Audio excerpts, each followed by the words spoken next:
ഓരോ സീസണിന്റെയും ആരംഭം പോലെ ഹൈപ്പിന്റെ ഗ്രാഫ് അങ്ങ് ഉച്ചസ്ഥായിൽ തന്നെയായിരുന്നു. അതിനും കാരണങ്ങളുണ്ട്. ലൂണയും നോഹയും അടക്കം ബ്ലാസ്റ്റേഴ്സിന്റെ 6 വിദേശ താരങ്ങളും ടീം വിട്ട സാഹചര്യത്തിലാണ് അടിക്കടി പുതിയ താരങ്ങളെ മാനേജ്മെന്റ് എത്തിച്ചത്. സൂപ്പർ കപ്പിലെ പ്രകടനം എടുത്തു നോക്കുമ്പോൾ കാറ്റാല മറ്റ് തന്ത്രങ്ങളെ പായ്വേലയാക്കുമെന്ന് കരുതിയെടുത്താണ് ബ്ലാസ്റ്റേഴ്സിന് കണി തന്നെ കെണിയാവുന്നത്. തുടക്കത്തിൽ കാറ്റാലക്ക് കീഴിൽ കാര്യങ്ങൾ തകിടം മറിഞ്ഞു തുടങ്ങി. അന്നും പതിവ് വാക്യങ്ങൾ ഉയർന്നു കേട്ടു. തുടക്കം പതിറിയ കൊമ്പന്മാരെ പേടിക്കണമത്രേ. പക്ഷേ കാറ്റാലക്ക് കീഴിൽ 6 മത്സരങ്ങൾ പിന്നിട്ടതോടെ പല നാടകീയതകളും അരങ്ങേറി. 6ൽ 5ലും പരാജയപ്പെട്ടപ്പോൾ ആശ്വസിക്കാൻ ഒരു സമനില മാത്രമാണ് കാറ്റാലയുടെ അക്കൗണ്ടിൽ ഉണ്ടായിരുന്നത്. എന്തെല്ലാമായിരുന്നു ആ നാടകീയതകൾ? മഞ്ഞപ്പട ബ്ലാസ്റ്റേഴ്സിനെ ബഹിഷ്കരിച്ചു. തുടർ തോൽവികളാൽ കാറ്റാലയുടെ സീറ്റ് തെറിച്ചു. അതോടെ മാനേജ്മെന്റിന്റെ പല കള്ളികളും വെളിച്ചത്തിലായി. ടീമിലെത്തിയ വിദേശ താരങ്ങളോട് മാനേജ്മെന്റ് വാഗ്ദാനം ഇപ്രകാരമായിരുന്നു: നിങ്ങൾക്ക് കളിക്കളത്തിൽ അവസരം നൽകാം, പക്ഷേ സാലറി എന്ന ഒന്നില്ല. എല്ലാം പുകഞ്ഞു കിടക്കുന്ന സമയത്താണ് ബ്ലാസ്റ്റേഴ്സിന്റെ അടുത്ത പ്രഖ്യാപനം വരുന്നത്. ഇന്ത്യൻ ഫുട്ബോളിനെ കുറിച്ച് കൃത്യമായ ധാരണയുള്ള ആഷ്ലി വെസ്റ്റ്വുഡ് ആ പരിശീലക സ്ഥാനം ഏറ്റെടുത്തിരിക്കുന്നു. അതിത്തിരി ആശ്വാസം നൽകിയതാണ്.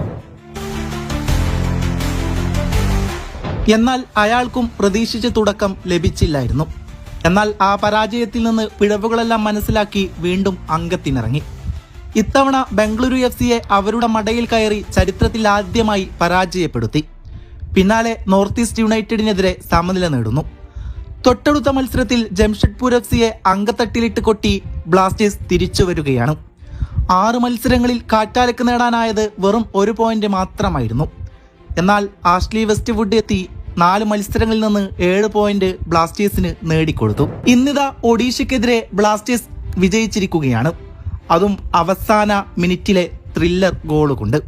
ഈ വിജയത്തോടെ 5 മത്സരങ്ങളിൽ നിന്ന് ആഷ്ലി വെസ്റ്റ്വുഡ് എന്ന മാനേജർ ബ്ലാസ്റ്റേഴ്സിന് വേണ്ടി നേടിക്കൊടുക്കുന്നത് 10 പോയിന്റാണ്.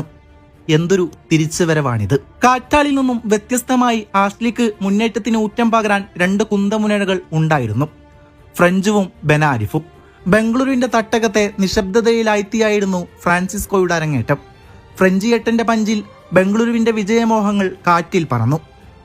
ബെനാരിഫാകട്ടെ കളിക്കളത്തിൽ തന്റേതായ നീക്കത്തിലൂടെ മികവ് പുലർത്തി. ജംഷഡ്പൂർ FC-ക്കെതിരെ നിഹാൽ സുദേശിന്റെ ഗോളിന് വഴിയൊരുക്കിയത് ബെനാരിഫ് തന്റെ സാന്നിധ്യത്തിന് അടിയറപ്പാക്കി. ആ കർത്തവ്യം നിർവഹിക്കാൻ ഫ്രാൻസിസ്കോയും മറന്നില്ലായിരുന്നു. വിപിൻ മോഹന്റെ ഹെഡർ ഗോളിന് കോർണർ ലൈനിൽ നിന്ന് അളന്നു തൂക്കിയ ക്രോസ് എത്തിച്ച് ലീഗിലെ തന്റെ ആദ്യ അസിസ്റ്റ് അയാൾ സ്വന്തമാക്കി.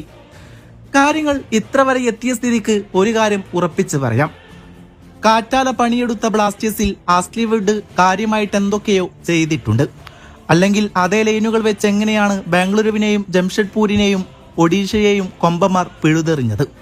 കാറ്റാല പന്തടക്കത്തോടെ കളിമനയാനാണ് താരങ്ങൾക്ക് നിർദ്ദേശങ്ങൾ നൽകിയത്. വിടവ് കണ്ടെത്തി വല ഭേദിക്കുക എന്നതായിരുന്നു അയാളുടെ വ്യക്തമായ പ്ലാനിംഗ്. പക്ഷേ കളിക്കളത്തിൽ കാര്യമായ സ്വാധീനം ചെലുത്തിയില്ല. അയാൾ ആവർത്തിച്ച മിസ്റ്റേക്ക് താനും ആവർത്തിക്കരുതെന്ന് ആഷ്ലി വെസ്റ്റ്വുഡിന് ദൃഢനിശ്ചയം ഉണ്ടായിരുന്നു. എവിടെയാണ് ബ്ലാസ്റ്റേഴ്സിന് പിഴച്ചതെന്ന് അയാൾ മനസ്സിലാക്കി. സെറ്റ് പീസിൽ നിന്ന് ഗോൾ കണ്ടെത്തിയെങ്കിലും കളിമനഞ്ഞ് ഗോൾ കണ്ടെത്താൻ കാറ്റാലിയുടെ ബ്ലാസ്റ്റേഴ്സ് പാടുപെട്ടിരുന്നു. എന്നാൽ ആ പിഴവിനെ തന്നെ ആഷ്ലി വെസ്റ്റ്വുഡ് മനോഹരമായി പരിഹരിച്ചു. പെടുന്നനെയുള്ള ആക്രമണ ഫുട്ബോളാണ് അയാളിലെ തന്ത്രം. ആ തന്ത്രത്തിന് മുന്നിൽ എതിരാളികൾ ഓരോന്നായി കീഴടങ്ങുകയാണ്. ആഷ്ലി വെസ്റ്റ്വുഡിന് ആ ഒഴിഞ്ഞുകിടക്കുന്ന ഗാലറികളൊന്ന് നിറഞ്ഞു കാണണം. അയാളുടെ വാക്കുകളിൽ ആർത്തിരമ്പുന്ന മഞ്ഞക്കടലിനോടുള്ള അഭിനിവേശം അടങ്ങാത്തതാണെന്ന് ആരാധകർ മനസ്സിലാക്കിയതാണ്. പക്ഷേ അതിനും ഇത്തിരി കാത്തിരിക്കേണ്ടി വരും.